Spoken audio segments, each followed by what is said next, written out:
नमस्कार दोस्तों, stock market studies में फिर से एक बार आपको स्वागत है। तो आज मैं बात करने वाला हूँ टीटीएमएल के बारे में क्योंकि टीटीएमएल के ऊपर मैं बहुत बार आपको वीडियो बना चुका हूँ। बहुत सारे दोस्तों ने कमेंट किया है सर इतना हाई लेवल में क्या बाय करना चाहिए, क्या करना चाहिए? तो उसके लिए मैं पहले एक वीडियो बना के दिया था, वहाँ पे मैं बता चुका था और अभी फ़िलहाल आज के दिन इस कंपनी में लोअर सर्किट देखने को मिला। तो उसके पीछे क्या रीज़न है, उस रीज़न को तो ज़रूर कवर करूँगा। साथ ही साथ इस कंपनी के फ्यूचर के लिए क्या राय होने वाला है, उसके बारे में भी बात करूँगा। तो वीडियो को पूरा देखते जाइए, बहुत कुछ जानने का और सीखने को मिलेगा और साथ ही साथ अभी तक इस चैनल को सब्सक्राइब नहीं किया तो ज़रूर सब्सक्राइब कर लेना क्योंकि आपको daily basis a, stock market information and update चाहिए तो इस चैनल में बने रहिए। तो चलो फटाफट देख लेते हैं आज के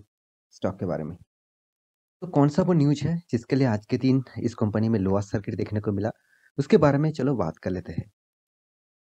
तो सबसे पहले मैं चार्ट पैटर्न के ऊपर चला जाता हूँ, तो यहाँ पे देखिए चार्ट पैटर्न के ऊपर मैं 5 दिन का चार्ट पैटर्न यहाँ पे लगा के रखा हूँ, क्योंकि आपको समझाने के लिए क्योंकि आज के दिन मार्केट ओपन होने के बाद ही इसको लोअर सर्किट देखने को मिला, कोई भी ट्रेडिंग नहीं हुआ, कोई भी मतलब यहाँ पे ट्रेड नहीं चल रहा है, डायरेक्ट लोअर सर्किट देखने को मिला है। तो यहाँ पे देखिए जो लोअर सर्किट है आज के दिन का, ये पीरियड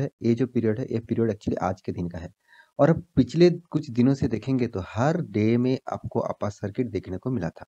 तो देखिए आपको मैं 1 मंथ की चार्ट पैटर्न ओपन कर दूँ, तो यहाँ पे भी देखिए अपट्रेंड, 6 मंथ की ओपन कर दूँ, यहाँ पे भी अपट्रेंड, बहुत ज़बरदस्त रिटर्न, 6 मंथ में 500% का रिटर्न, कोई छोटा-मोटा रिटर्न नहीं है। 1 साल में तो गज़ब हो गया 2700% का रिटर्न। क्योंकि सारे के सारे दोस्तों को यही चाहिए होते हैं कि उसको लगता है अगर इस टाइप कंपनी में मैं निवेश कर दूँ, सारे पैसे यहाँ पे लगा दूँ, तो मेरा तो काम बन जाएगा और मुझे तो ज़बरदस्त प्रॉफ़िट भी मिल जाएगा। तो इसी का नज़रिया आपको देखने को मिलेगा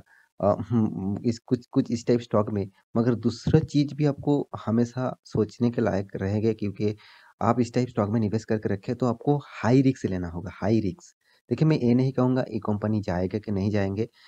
मगर इस कंपनी में का जो फंडामेंटल डिटेल्स है और फाइनेंशियल जो डिटेल्स है मुझे बहुत नेगेटिविटी लगता है। तो किसके लिए ये कंपनी इतना उछाल हो रहा है वो तो पता नहीं, मगर एक डेटा ज़रूर यहाँ पे बताने वाला हूँ कि इस कंपनी में आपको नेगेटिविटी ज़्यादा देखने को मिल सकता है। क्योंकि कंपनी का जो परफॉर्मेंस है उसके हिसाब से कंपनी अभी नेगेटिविटी में ज़्यादा है।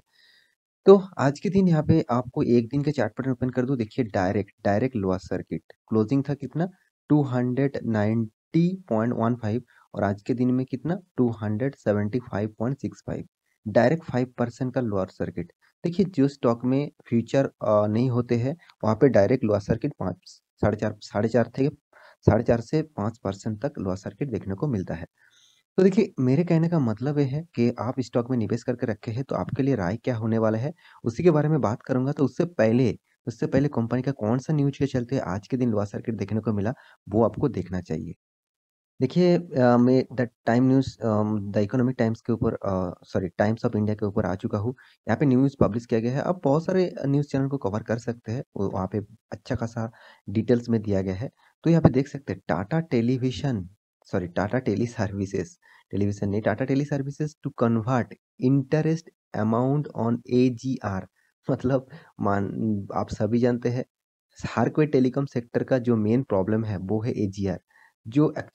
इंटरेस्ट पे करना पड़ता है गवर्नमेंट को और हर साल में जो बिज़नेस करते हैं टेलीकॉम सेक्टर से, उसका एक एजीआर गवर्नमेंट को पे करना पड़ता है और वो ही एजीआर इसका सबसे हेडेक होके खड़ा हुआ है। तो इसीलिए पिछले दिनों में आप देखे थे, वोडाफ़ोन आइडिया ने डिसाइड किया 33% से भी ज़्यादा इक्विटी शेयर किसको देंगे? गवर्नमेंट को। क्योंकि उसको कर्ज़ा तो चुका नहीं पाएँगे, तो इसलिए इक्विटी शेयर उसको देना पड़ रहा है। तो सेम टू सेम यहाँ पे टाटा टेलीकॉम सर्विसेज़ वो भी सेम टू सेम डिसाइड यहाँ पे ले चुके हैं और इस डिसाइड को मार्केट को पसंद नहीं आया, तो इसलिए डायरेक्ट 5% का लोअर सर्किट देखने को मिला। देखिए, आपको हमेशा मैं एक चीज़ सिखा के आया हूँ, कोई भी स्टॉक में गिरावट हो रहा है और कोई भी स्टॉक में उछाल हो रहा है, तो उसके पीछे आपको रीज़न देखना पड़ेगा। अगर रीज़न स्ट्रॉन्ग है, रीज़न अगर सही है, तो उस स्टॉक में आपको कोई नहीं रोक सकता अच्छा खासा प्रॉफ़िट देने के लिए। तो मुझे लगता है इस कंपनी के ऊपर आपको ऑब्वियसली बने रहना चाहिए, ऑब्वियसली फ्यूचर के लिए सोचना चाहिए। तो यहाँ पे कंपनी क्या कर रहा है, आप देख सकते हैं टोटल गवर्नमेंट होल्डिंग जो है सिंस टू 9.51%। तो इतना शेयर्स गवर्नमेंट के पास होल्डिंग रखना चाहते हैं। यहाँ पे देखिए आफ्टर वोडाफोन आइडिया कल के दिन इस तरीके से काम किया था। उसके बाद देखिए टाटा टेलीकॉम सर्विस है महाराष्ट्र ऑन थर्सडे के दिन सेड इट्स विल ऑप्टिकल मतलब ऑप्शन जो है for conversion of the interest amount मतलब एजीएम जो है सॉरी एजीआर जो है वो dues into into equity and post conversion to government का जो होल्डिंग है उसको यहाँ पे कंपनी ने एक्सपेक्टेड से भी ज़्यादा बढ़ाने के लिए सोच रहा है। 9.5% का टोटल एक्सपेक्टेशन है। तो एक ये जो एक बात है एक बात के ही चलते हुए यहाँ पे आज के दिन मार्केट में इतना उछाल आपको देखने को मिल चुका है। तो मुझे लगता है ये जो न्यूज़ है ऑब्वियसली न्यूज़ नेगेटिविटी में सारे के सारे नेगेटिविटी में है क्योंकि मार्केट को इस तरीके से न्यूज़ अच्छा नहीं लगता जब खुद का शेयर दूसरों कंपनी को बेचते हो अगर वो कंपनी उतना सस्टेनेबल नहीं है तो मार्केट उसको नेगेटिव पॉइंट से ही देखते हैं तो इसीलिए इस कंपनी में आज के दिन इतना खराब पोजीशन देखने को मिला तो देखिए मैं इस कंपनी के बारे में पहले ही आपको बता चुका था कि कंपनी टेलीकॉम सर्विस से बिलोंग करते हैं। आप जानते हैं टाटा डोकोमो था टाटा का जो यहाँ पे देखिए टाटा का जो सर्विस था टोटली देखा जाए टाटा टेलीकॉम सर्विस ही काम करते थे मगर अभी टाटा डोकोमो तो बंद हो चुके हैं तो अभी मतलब बंद मतलब टोटली आपको कोई भी स्टेट में देखने को नहीं मिलेगा तो इसका जो बिजनेस मॉडल है देखिए बिजनेस मॉडल खराब नहीं है मगर बिजनेस से कुछ रेवेन्यू नहीं जनरेट हो रहा है तो उस बिजनेस को करके क्या फायदा क्योंकि मैं अभी आपको डिटेल्स चेकआउट कर देता हूँ देखिए यहाँ पे क्वार्टर बेसिस का रिजल्ट आपको दिखा दूँ हर क्वार्टर में आपको लॉस देखने को मिलेगा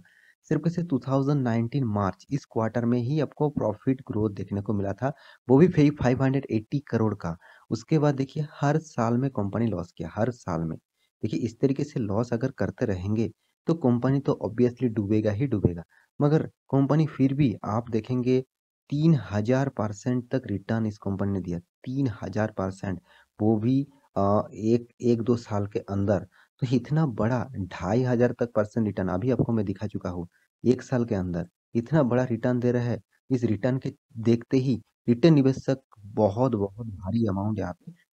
डालते रहते हैं तो मेरे कहने का मतलब ये है कि देखिए आप अ, स्टॉक को खरीदने से पहले एक बार उसके ऊपर सारे जानकारी देख लेना उसके बाद निवेश करना क्योंकि जो कंपनी का यहाँ पे देख सकते हैं सेल्स ग्रोथ भी ठीक ठाक नहीं है हर साल में sales growth ups and down चल रहा है और धीरे धीरे पहले 2010 में जो सेल्स था अभी फिलहाल 2021 में तो सेल्स बढ़ना चाहिए था मगर सेल्स क्या कर रहे हैं घटते ही जा रहे हैं घटते ही जा रहे हैं फिर भी कंपनी का लॉस भी देखिए हर साल में कंपनी का लॉस होते ही जा रहा है बढ़ते ही जा रहे हैं लॉस फिर भी कंपनी ने आपको किस तरीके से रिटर्न दिया आप देख लीजिए एक साल में 2700% का रिटर्न 3 साल में 300% का रिटर्न और आप देख सकते हैं 5 साल में 114% का रिटर्न और 10 साल में 36% का रिटर्न तो इतना अच्छा खासा रिटर्न यहाँ पे कंपनी ने दिया है उसका मतलब है कंपनी में तो कुछ ना कुछ झोल चल रहा है तो इसलिए जबरदस्त आपको हो ये भी हो सकते हैं जितने सारे मतलब इन्वेस्टर है वो इस स्टॉक को पंप करके ऊपर लेके जा रहे हैं और जब उसको फायदा मिल जाएगा वो डंप कर देंगे और जबरदस्त गिरावट होंगे और इसके लिए फंसेंगे कौन फंसेंगे आप देखेंगे रिटेल निवेशक को फंसाए जाते हैं वो फंसते नहीं उसको फंसाए जाते हैं जब तक ये बात आपके दिमाग में नहीं घुसेंगे तब तक आप निवेशक तो दूर के बात आप कभी भी मार्केट से पैसा नहीं कमा पाएंगे आप इस तरीके से प्रॉफिट देख के निवेश मत करना आपको मैं हमेशा इस प्रॉफिट को जरूर दिखाता हूँ उसके साथ कंपनी का फंडामेंटल बैलेंस शीट सारे के सारे डिटेल्स यहाँ पे दिखाता रहता हूँ क्योंकि आपको सारे डिटेल्स चेक करने के बाद ही निवेश करना होगा और एक चीज आप नेगेटिविटी में आपको देखने को मिलेगा कंपनी का रिजर्व जो कंपनी का रिजर्व नेगेटिव में है मतलब उसके पास रिजर्व ही नहीं है वो भी नेगेटिव में तो उस कंपनी में आप कैसे भरोसा कर सकते हैं 3600 करोड़ का कर्जा था अभी 19700 करोड़ का कर्जा बन चुके हैं तो ओवरऑल कर्जा भी कितना ग्रोथ हुआ है वो भी आप देख सकते हैं साथ ही साथ कंपनी का जो हिस्सेदारी है उनमें देखा जाए तो यहाँ पे आप देख सकते हैं प्रोमोटर के पास कितना 74% था अभी भी 74.36% ही होल्ड है यहाँ से गवर्नमेंट को देना पड़ेगा अभी जो नया बात चल रहा है उसी के बाद से और यहाँ पे पब्लिक देखिए भर भर के माल उठा के रखा है 25% मतलब प्रोमोटर तो यहाँ पे ट्रेड नहीं कर रहा है ट्रेड कौन कर रहा है पब्लिक ट्रेड कर रहा है और इस पब्लिक के अंदर ही कोई कोई एक दिग्गज इंस्टीट्यूशन छुपे हुए हैं जो इसको पम्प कर रहा है और उसके बाद उस स्टॉक को डंप करेगा और ज़बरदस्त गिरावट देखने को मिलेगा। आप खुद देख लीजिए, इस स्टॉक में कोई भी इंस्टीट्यूशन नहीं है, एफआईएस, डीआईएस ना के बराबर है। मतलब इसका पैसा यहाँ पे मतलब लॉस भी हो जाए, इसको कुछ फ़र्क नहीं पड़ेगा। अगर उसको पता होता कि वो 2000% से भी ज़्यादा रिटर्न मिलेगा, उसको पता तो ज़रूर है। इस तरीके से पंपिंग हो रहा है मतलब वो तो जाएगा ही जाएगा, मगर उसको पता है कभी भी ना कभी इस स्टॉक में गिरावट हो सकते हैं और सारे के सारे पैसा उसका डूब सकते हैं। तो इसलिए वो निवेश नहीं किया हुआ है। तो मेरे कहने का मतलब आप समझ चुके हैं। मैं आपको हर बार यही सिखा के आया हूँ, आप स्टॉक के बारे में इस तरीके से रॉकेट की तरह जो स्टॉक भाग रहा है, उस स्टॉक के ऊपर आपको डिटेल्स में चेकआउट करना होगा, डिटेल्स में स्टडी करना होगा। उसके बाद आपको लगे हाँ स्टॉक में निवेश करना चाहिए, तो आप निवेश कर सकते हैं। मगर अगर अगर आपको लगे उस स्टॉक में फंडामेंटली ग्रोथ ठीक-ठाक नहीं है, फिर भी स्टॉक जंप कर रहा है, तो मैं यही कहूँगा दोस्त प्लीज़ वहाँ से निकल जाइए। आपका ही फंड के लिए मैं बता रहा हूँ, आपका फंड सिक्योर रहेगा और आपको प्रॉफिट भी मिलेगा। तो आशा करता हूँ सारी जानकारी आपको मिल चुका है, तो मेरे वीडियो अच्छा लगे तो लाइक करना, दोस्तों के साथ शेयर करना और अभी तक आपने डीमैट अकाउंट ओपन नहीं किया हो तो नीचे लिंक दिया गया है, वहाँ से जाकर ओपन भी कर सकते हैं और डेली इंट्राडे कॉल चाहते हैं तो नीचे लिंक भी दिया गया है, वहाँ से जॉइन हो सकते हैं। तो मिलते हैं अगले नया स्टॉक लेके, तब तक के लिए अच्छे से रहिए, अपना ख्याल रखिए, बाय बाय।